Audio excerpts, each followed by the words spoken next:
Hello everybody, and welcome to a very special segment of Rogues and Ruffians. I'm your host, Will Tweeton, and today we are investigating a very dangerous thief guild, the Order of Mask. While the group normally tries to remain in the shadows undetected, a rival guild leader today tells us all in a special once-in-a-lifetime interview. And for my first guest, Tiny Tim. Hello Tim, how are you doing today? Alright, first off, please don't call me Tiny Tim, it hurts my feelings. Oh, sorry about that, I'll try to refrain from that. So can you tell me a little about the Order? Oh, I sure can. There's some mean, ruthless, dirty thieves, I'll tell you that much. They began Operation Scornabel, but when that city was merged with Ultigard, so too did they. They figure themselves as fighters of the people, but they just keep getting in my way. So tell me a little bit about the members. Oh, I could talk about them for hours, especially that good-for-nothing, insane, egotistical, self-righteous lunatic Theo Walker. He was a local, Scornabel born and raised. He's the mastermind of a lot of their plans, but these so-called plans are often dangerous, insane, and way out of the box. Like, dear almighty gods, how did he come up with some of the things he does? He only got into the order after he robbed a noble by releasing 4 cows, 6 horses, and 1 troublesome goose during a blood moon, all even yelling profanities in Goblin. And all this was just to convince the wealthy trader that he was being attacked by a small army of even smaller creatures. Like, how in Peller's name did he even think of that? Wow, that's certainly very creative. Well, don't go yet anywhere, folks. After this message from our sponsors, we'll go much more detail about the so-called Order of the Mask. Attention. Have you or someone in your life been severely affected by a thieves' guild in the past 52 weeks? Have you or someone you know been robbed quietly in the middle of the night? And have you seen this man? If you answered yes to any of these questions, you might be entitled to some financial compensation. Hey everybody, my name is Jeffy, and I just made that abomination of a character intro. As you probably know by now, I play Theo, the group's rogue. He's a Robin Hood-esque kind of thief, kind of steals from people that can't afford the things they need. I linked his character sheet in a QR code right here, so you can scan with your phones and learn all about him. Anyway, thanks for watching, enjoy the campaign, and have fun watching the other people's videos.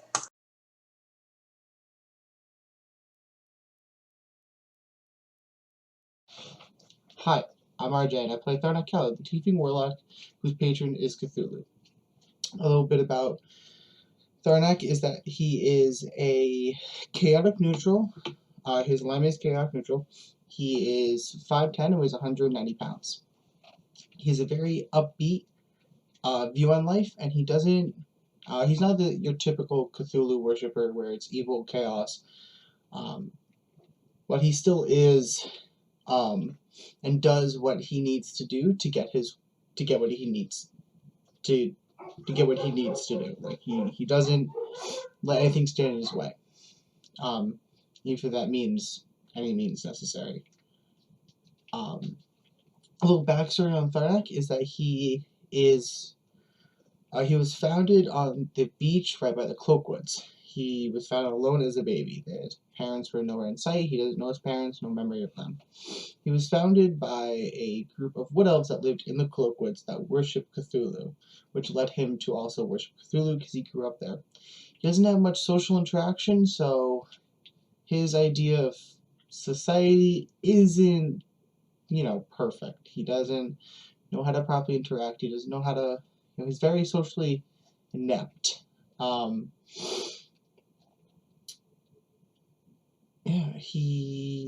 What led him onto his journey is that he had a vision from Cthulhu, which led him, onto his journey that, he's in search of power as well, and he's trying to find his parents who abandoned him and find out why they abandoned him.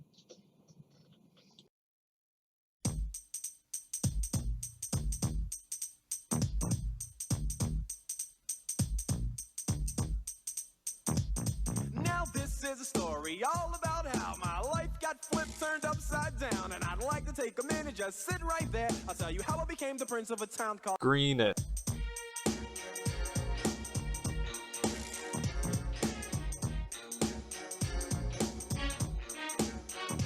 in Greenest. born and raised on the Tavern. is where I spend most of my days. Chilling out, maxing, relaxing, all cool and all, shooting some b-ball outside of the school. When a couple of guys who were up to no good started making trouble in my neighborhood. I got in one little fight and my mom got scared and said, "You're moving with your auntie and uncle in Ethereal. Bel Air." I begged and pleaded with her day after day, but she packed my suitcase and sent me on my way. Hello, my name is Scott Zombie, and I play Dreen, the half-elf bard. Don't discredit him as a bard, though. He's got swagger, stealth, charisma. Hal's actually very good at a lot of things, which is strange for a bard. Hal comes from the town of Dreen, where we started our adventure.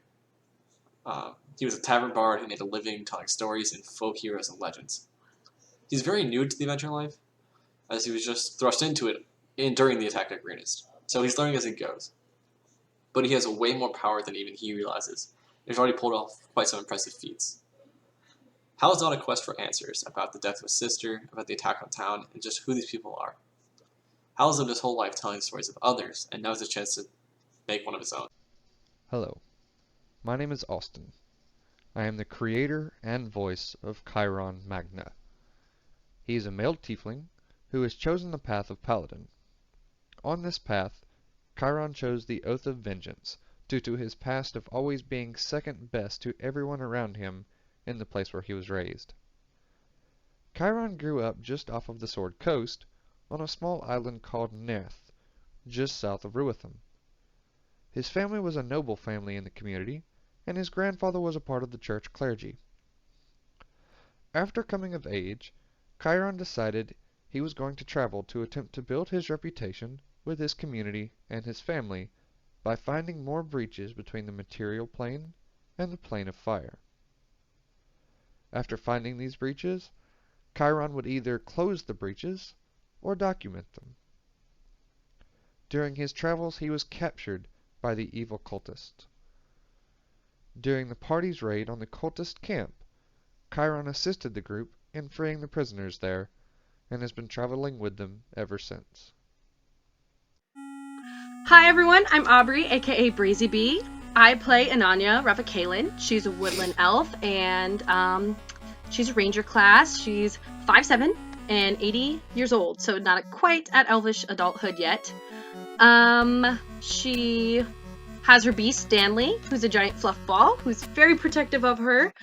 Backstory. So, she's lived in the Misty Forest her entire life, never ventured outward before. All of a sudden, a raid comes and takes out her entire family. She watches the entire family die.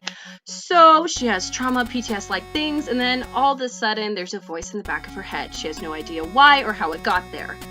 So, fast forward, she enters the campaign in a very odd way. She's unconscious. She has no idea where she is, how she got there, or any recollection of the past few days. So, that being said, here she sits, very awkward, very confused, and very angry, and she's ready to seek revenge on her family for the amount of damage that the cult has caused thus far. I hope you guys enjoy Nanya as much as I've enjoyed creating her, and enjoy our streams!